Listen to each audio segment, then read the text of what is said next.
Han pasado muchos años, pero probablemente todavía es visible la huella que, según el testimonio de muchas personas, dejó un ovni sobre un cerro en las serranías de Córdoba, en Argentina, el Cerro del Pajarillo.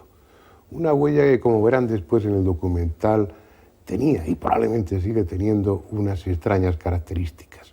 Sin embargo, pese a su interés, la huella del Cerro del Pajarillo es apenas el prólogo, la introducción para un tema mucho más complejo y desconcertante, el que concierne a un cerro, a un monte de esos que se consideraban ya sagrados o mágicos desde época precolombina, el monte o el cerro de Uritorco, un monte por el que entran y salen esferas luminosas de diferentes colores, a parecer como si fueran inmateriales, un monte que es recorrido por seres medio humanos, medio espirituales, que muchos afirman haber visto, un monte, en fin, por el que se puede acceder a través de una cueva a una ciudad, la ciudad de Erx, a caballo entre esta y otra dimensión. Un lugar, según dicen, privilegiado al que solo pueden acceder los iniciados. Estamos hablando, por tanto, de uno de esos cerros mágicos, extraños que hay repartidos por el mundo, de uno de esos lugares de poder en los que suceden fenómenos extraordinarios y donde también resulta fácil alucinar, o si quieren ustedes, alcanzar estados alterados de conciencia. Estuvimos allí, recogimos multitud de testimonios, algunos francamente interesantes. Incluso montamos un campamento a los pies del cerro por si nuestras cámaras tenían la oportunidad de filmar alguna de esas extrañas luces. Y después nos fuimos a Buenos Aires, porque allí, en una casa de un barrio de las afueras, de un barrio residencial, estaba, y supongo que seguirá estando, otra pieza fundamental vinculada al misterio de Uritorco. Un bastón de mando, el Simiwinki, un bastón de mando labrado en basalto, ya verán ustedes su extraordinaria factura, que según la leyenda será empuñado por aquel que cambiará el destino del mundo. Un bastón de mando que, según los rumores, buscó el propio Hitler. Pero en fin, eso es algo que ustedes decidirán cuando vean este documental. Pero sí quisiera aprovechar esta introducción para recordar a un gran amigo de aquella parte de Argentina, sin cuya ayuda habría sido imposible realizar este documental. Uno de esos investigadores locales que llevan muchos años trabajando, acumulando datos, muchas veces a costa de su propio bolsillo, y que merece nuestro reconocimiento. Me refiero a Jorge Suárez. Y sin más, les sugiero que nos acompañen al equipo de En Busca del Misterio a visitar Uritorco.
Creer, pensé que en un momento determinado estaba soñando, porque eso me parecía imposible, pero de pronto reaccioné y el objeto se había detenido a unos 1000 metros del lugar, yo me dirijo hacia el objeto muy bien definido en su forma, un plato de los tipos convencionales, con una definición bien clara, el perfil bien claro, tenía un perfil bien ¿cómo se llama? Definido, ¿no? Un haz de luz bastante simple, suave, el haz de luz y un zumbido simplemente. No había ruido escandaloso ni nada por el estilo, era suave el zumbido del aparato. Yo mismo empecé a pensar de si seguía soñando eso, ¿no? Digo, estoy sangrando, veo el coche de pronto contra la columna destruido, cruzo el alambrado, entonces yo cruzo el alambrado y empiezo a contar los pasos, 1, 2, hasta conté 500 pasos desde el lugar donde había sido el accidente hasta prácticamente donde lo tenía al objeto volador casi detenido ahí. Claro, lo tuve viendo unos cuantos minutos, entre 12 y 16 minutos. O sea, no fue una cosa de rápida que pasa por la vista de uno y desaparece, sino que fue realmente un momento un tiempo muy importante que lo estuve viendo. Y lo raro del objeto cuando se desplaza es que hace 3 escalas. Primero pega una escala al primer plano, segundo y tercero y desaparece. Un objeto realmente de 60, 70 metros de diámetro. Yo piloteo aviones, conozco más o menos lo que es el tema, no soy un neófito en la materia, tampoco soy un especialista ni nada por el estilo, pero eso realmente me asombró. Quedé realmente, no sé, fue una experiencia para mí. Considerado aisladamente, el caso de Walter Koch, el intendente de Capilla del Monte, sería uno más dentro de la amplia casuística del fenómeno OVNI. Sin embargo, es solo uno de los muchos fenómenos extraños que se acumulan en esta parte de Argentina, una zona de sierra en la que lo insólito se ha transformado en algo habitual. Pese a todo lo que aquí sucede, probablemente habría pasado desapercibido, no habría trascendido el ámbito de lo local, si no hubiera sido por la aparición de un ovni espectacular en enero de 1986 que atrajo la atención de los medios de comunicación. ¿Qué pasó? Que sentíamos un ruido nada más. Sentíamos el ruido, lo levantamos a ver qué era. Como lo fuimos a la pieza mía, estaba toda iluminada, pero nosotros no vimos, yo no vi más que el dilumbre. ¿Por dónde pasó la luz? Entonces estaba la casa llena de luz. Yo no quería ni mirarla la luz. Soy miedolenta. Señora, ¿qué sucedió con el árbol? Es que el árbol se deshojó todo. Se deshojó y en tiempo de verano quedó sin una hoja. Toda se cayó al suelo. ¿Hacía ruido la nave? Claro, como les digo que hace ruido, un ruido bárbaro. Hace ruido como si fuese un avión. Aquel ovni de enorme tamaño dejó, como testimonio de su paso, una huella sobre uno de los cerros cercanos a la casa, el que llaman del Pajarillo. La huella casi ha desaparecido con el tiempo, pero en estas fotografías de entonces se aprecia claramente la marca que quedó sobre el suelo. Tenía una forma elíptica de 115 metros de largo y 56 de ancha. Posiblemente uno de esos focos de luz que con frecuencia salen del ovni a tierra sin dispersarse y que los testigos suelen describir como luz sólida y que en este caso, por la inclinación del terreno, no resultó circular, como es lo habitual, sino elíptica.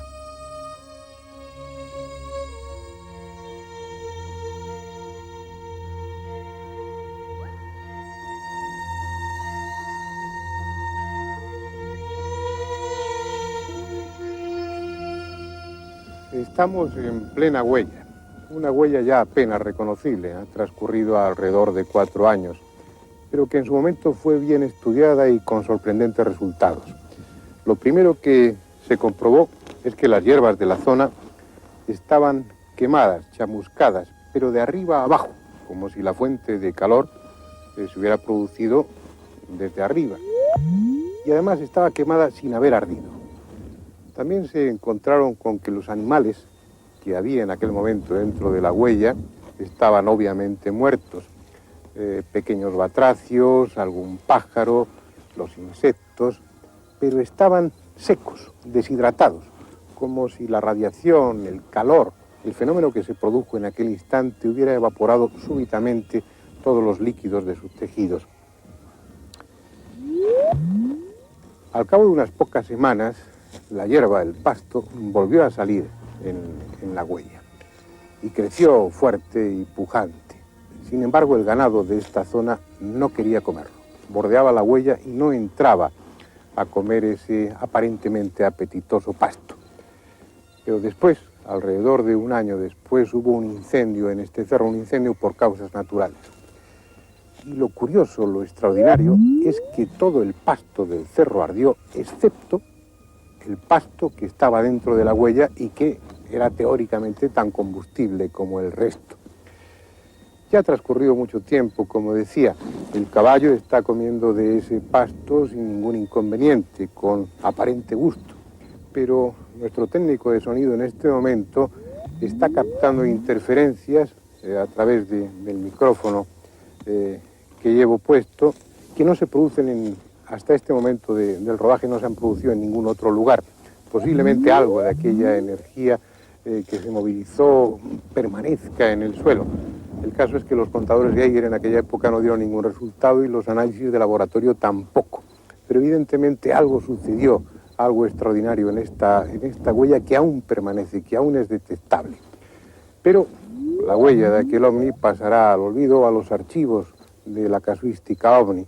Los que no pasarán al olvido serán los ovnis, al menos en esta zona de Argentina. Era en el mes de octubre, más o menos, cuando yo salía de mi casa y al llegar acá me encontré con una luz muy potente que venía del Cerro Uritorco y se desplazaba muy suavemente hacia el oeste, dejando una estela en forma de triangular. Esa luz, después que se perdió en el horizonte, empezó a volver y se formó un aro luminoso muy grande. De ahí se formó un círculo negro con un destello enorme alrededor. Eso no hacía ruido para nada y se desplazaba después del sur hacia el norte, muy suavemente. Creo que habrá durado más o menos unos 20 minutos. Veníamos viajando desde El Zapato hacia el centro de Capilla del Monte. Y él, mirando una luz que se ve casi a diario, de esas luces extraordinarias que se ven, él miró para atrás y vio una luz que alumbraba hacia abajo. Dos luces había. Y luego empezó a formarse una luz en el centro, que fue agrandándose. Entonces nos volvimos a casa para mirarlo con el prismático. Ya la luz se había agrandado y en el centro se había puesto oscura, de color oscuro. Estaba tan grande como la luna. En la noche del 22 de enero de 1988, en el Monte Overo, que está en el fondo, se produjo un avistamiento de lo que se puede calificar como de ovni, ya que en una secuencia de casi 3 horas se presentó una luz muy blanca, lechosa, del cual se desprendía una luz roja en forma vertical, y luego se producían una serie de luces, de destellos de distintos colores, que giraban como un carrusel. 3 o 4 veces fue lo que avistamos con mi familia esta circunstancia tan especial, y al otro día, al venir a este mismo lugar que habíamos marcado, nos encontramos con una huella de aproximadamente 40 metros de circunferencia. Hay muchos testigos de los ovnis en esta zona, aunque no todos estén dispuestos a hablar. Tampoco importa demasiado, no se trata de hacer de este programa una especie de encuesta. Y sí interesa hacer relación a otro fenómeno importante que tiene el Cerro de Uritorco como epicentro. Me refiero a unas luces, a unas esferas luminosas que muchos han visto, que salen de una punta de un cerro y van a otro, que recorren las quebradas, que a veces se introducen en las laderas de los montes como si se desmaterializaran. Unos las relacionan con el fenómeno ovni, otros piensan que son entidades espirituales, bolas de energía animadas de inteligencia y que van y vienen de una a otra dimensión. En cualquier caso, se trata de algo que está fuera de la física conocida. Salimos afuera porque ahí vimos un gran resplandor, que era una nave de los extraterrestres que daba vuelta al patio. Y ocurrió que después se fue para el lado del Cerro Uritorco y ahí había un campamento, a los cuales lo vieron igual que nosotros también. Tenía forma de un sombrero mexicano grande. Y después, porque ahí en el Uritorco se dice que está la base de ellos, donde van a cargar energía. Bueno, yo una vez trabajando como policía, en compañía de un cabo que en este momento no está más acá, salimos con el móvil de patrulla. Al llegar a la Plaza San Martín, prendimos la baliza porque vimos una luz roja en el cerro. Prendimos la baliza y la luz se acercó un poco más y se puso entre color amarillento el rojo.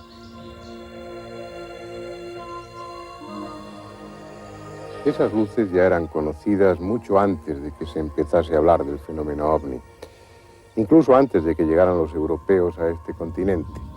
Los comechingones, los indios de esta zona, las veían con frecuencia y por eso consideraban al Cerro Uritorco un cerro sagrado, un lugar en el que se manifestaban los dioses.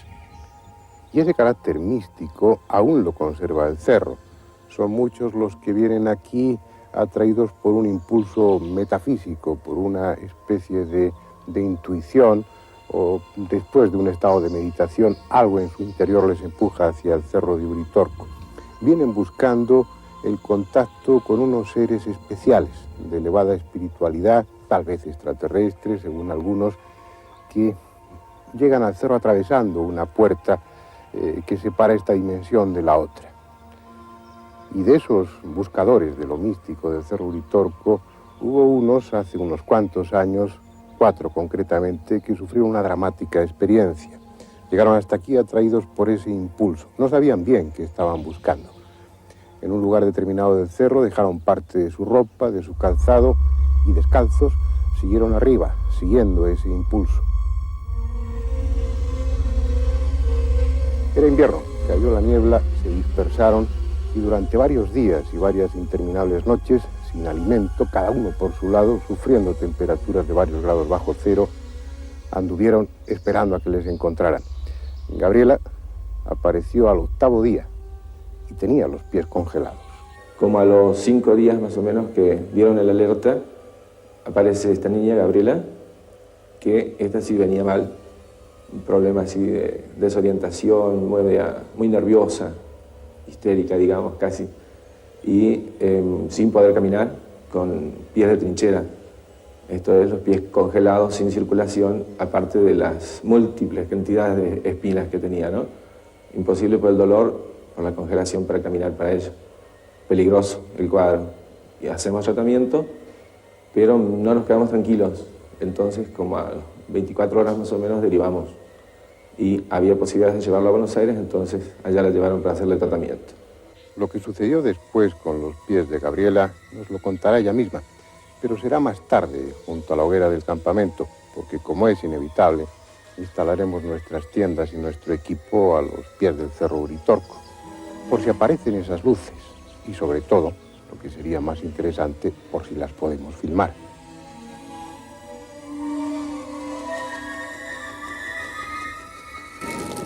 Gabriela, ¿qué fue lo que pasó con tus pies? Bueno, después que vuelvo del cerro, me internan en el hospital de Capilla del Monte con los pies en muy mal estado por las espinas, porque había estado caminando 8 días descalza con muchísimo frío. Entonces los pies estaban muy maltratados. A buscar del hospital aeronáutico.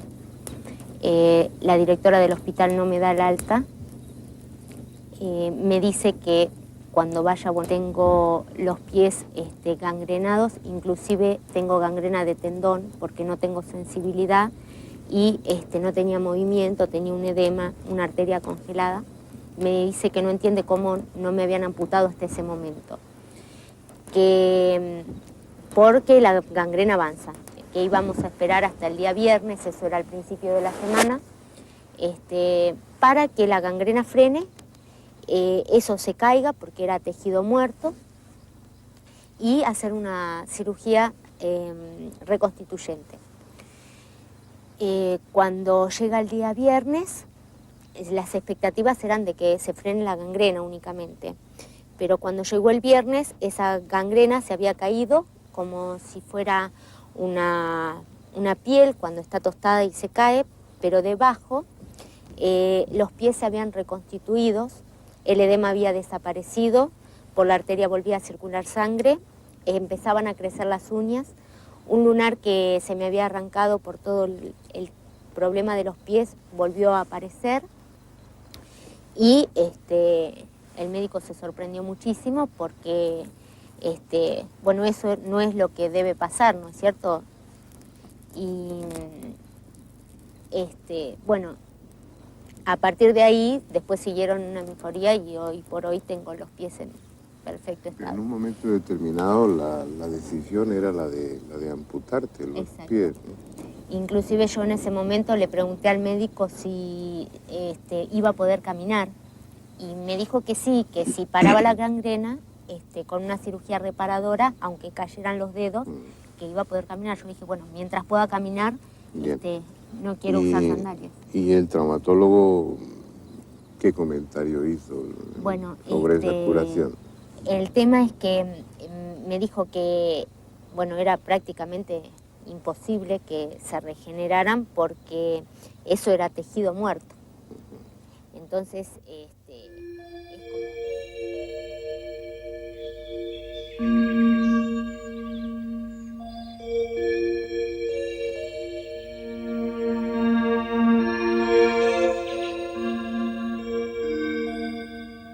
La verdad es que no han aparecido, al menos como nosotros hubiéramos deseado, con esa proximidad. Esta noche no ha habido luces extrañas, por lo menos en esta ladera suroeste del Cerro del Uritorco. Sin embargo, en honor a la verdad, tenemos que decir que hemos sido testigos del sobrevuelo de un objeto plateado, silencioso, que ha cruzado prácticamente nuestro campamento a una gran velocidad. Precisamente esa rapidez, esa velocidad, nos ha hecho imposible filmarlo.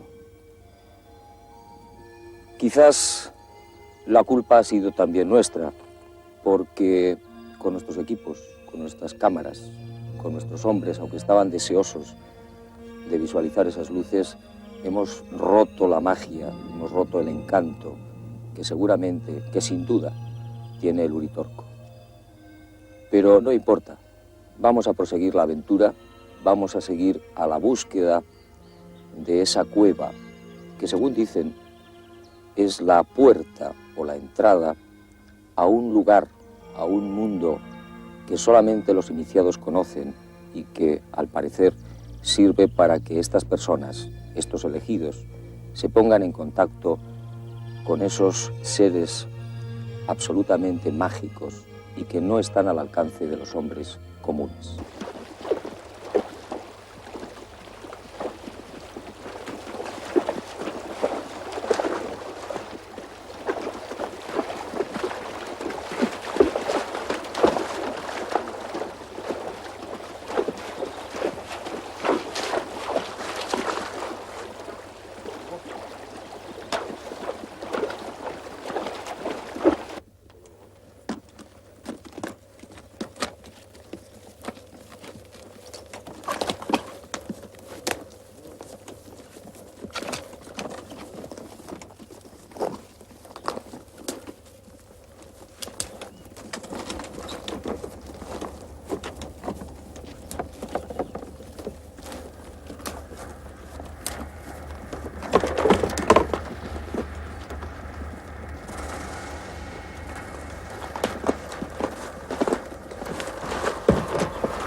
No tiene nada de extraordinario, ni siquiera como cueva es espectacular, pero lo que importa no está a la vista. Según la tradición, según aquellas personas que vienen hasta aquí traídas por un misterioso instinto, en este entorno físico existe una puerta invisible, una puerta que trasciende lo material. Siempre, según ellos, por esa puerta, desde hace siglos o desde hace milenios, entran y salen unos seres más espirituales que físicos, que a veces se manifiestan como una simple bola de energía, esas luces que muchos han visto, y que otras toman la apariencia humana, con una especie de fantasmas blancos que también algunos han conseguido ver. Son los habitantes del reino de Erx, allá en lo profundo, a caballo entre esta y otra dimensión.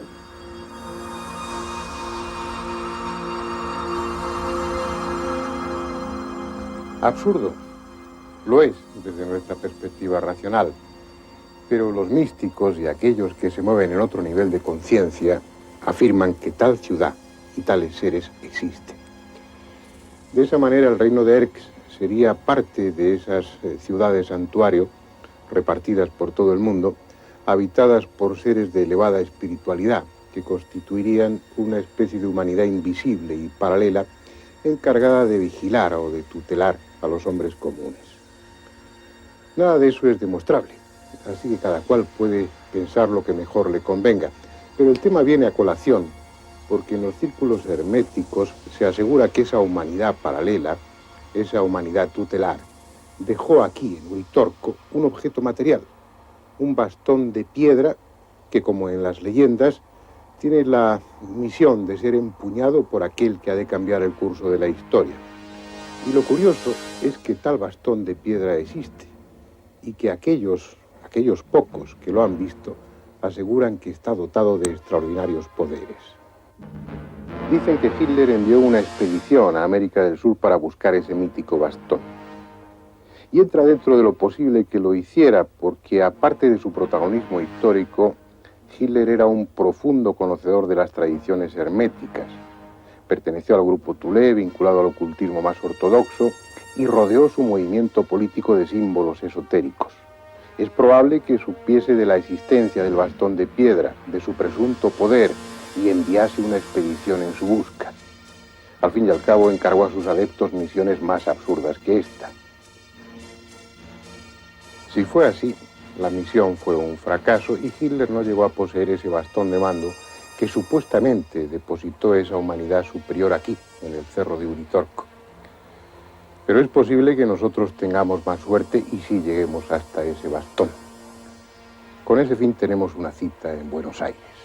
En un barrio residencial de la ciudad, lejos de las anchas y populosas avenidas bonaerenses, nos esperaba el profesor Guillermo Alfredo Terrera, abogado, antropólogo, sociólogo y uno de los personajes más curiosos de la intelectualidad argentina. Profesor universitario, investigador de los más variados temas y autor de numerosos libros sobre política, historia, sociología, costumbrismo y ocultismo. Un tema que como buen masón ha ocupado gran parte de su vida. Por cierto, profesor, ¿quién hizo el bastón entonces y por qué? Claro, el bastón, dice la mitología, eso no lo dice Guillermo Terrera, eso lo dice la mitología y yo lo explicito. Esto es como hablar de Jason y del vellocinio de oro. Los autores, los historiadores que nombran eso, lo nombran porque así se los están dando. Wotan, el dios de dioses, de los hiperbóreos, es decir, de hace 12.000, de hace 14.000 años, de la vieja Europa, no de esta otra Europa que ustedes conocen de hace 2.000 o 3.000 años atrás. Wotan, el dios de dioses, tenía peregrinaciones, tenía bilocaciones, es decir, era un hombre que tenía el don de la ubicuidad, era un dios que tenía el don de la ubicuidad. Y venía al continente armoricano, al continente blanco, y acá en el continente blanco tomaba el nombre de Voltán. Eso. Pero Wotan hace entonces el bastón. El bastón dicen que por encargo, él lo hace al bastón y se lo entrega a los comechingones. ¿Para qué se lo entrega? Para el regeneramiento de la especie humana. Porque el triángulo menor de fuerzas era el triángulo de donde iban a salir las fuerzas para el regeneramiento de la especie humana. ¿Se da cuenta? Ahí precisamente, profesor, fue donde lo encontraron, en ese lugar, en esa sierra. No, lo encontraron un poco más arriba, en el Uritorco, al bastón. Claro, y el que lo encuentra ahí, en el Uritorco, al bastón. Es decir, lo encuentran para el lado de la cumbre, no para el lado, digamos así, de lo que es el Cerro Pajarito ahora o de lo que es Cruz del Eje, vamos a decir así, o lo que es Charbonnier, si no lo encuentran para el otro lado, porque es un cerro muy grande, el Cerro Uritorco, debe ser un cerro que tiene de donde empieza a donde termina aproximadamente 15, 16 kilómetros de extensión. Entonces, lo encuentran de aquel lado, lo encuentran cerca de la cumbre, y el que lo encuentra es Orfelio Ulises, porque Orfelio Ulises ha estudiado en el Asia durante 8 años, ha estudiado todo esto, ha estudiado toda esta hermética metafísica. Entonces no lo encuentra por casualidad. No lo encuentra, él sabe que está en algún sitio y es guiado a ese sitio, Orfelio Ulises. Es guiado, dicen que es guiado incluso por mensajes telepáticos de los tibetanos que están en los templos, en el Tíbet, que hablan con él y le dicen acá, allá, busca aquí, busca allá. Y al morir él, el bastón pasa a sus manos. Se transforma usted en el custodio. Antes, mucho antes, porque él muere en el año 51 y es enterrado en el cementerio San Jerónimo de Córdoba.